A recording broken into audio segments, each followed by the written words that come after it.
So doctor, so firstly stress వల్ల cancer వచ్చే chances ఉన్నాయి, ఎస్ ఆర్ నో డాక్టర్? ఇది ర్యాపిడ్ ఫైర్ కి కొంచెం కష్టం, but still I will try to do it. Because stress వల్ల డైరెక్ట్ గా క్యాన్సర్ రాదు, కానీ స్ట్రెస్ వల్ల బాడీలో చాలా చేంజెస్ వస్తాయి, మన ఇమ్యూనిటీ లెవెల్స్ లో చేంజెస్ వస్తాయి, అది సెకండరీగా క్యాన్సర్ కాజ్ చేస్తుంది. Okay. So be away from stress.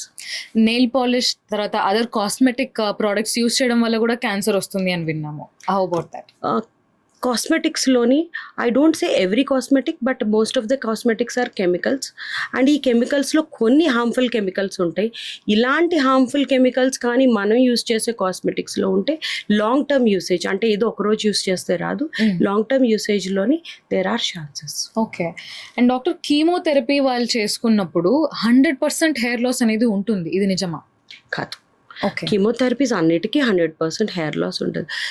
Chemotherapy అంటే they are cancer drugs which are given to the body. కొన్ని డ్రగ్స్ మాత్రమే హెయిర్ ఫాల్ని కాజ్ చేస్తాయి, నాట్ ఆల్ డ్రగ్స్. చాలా chemotherapies are without hair fall.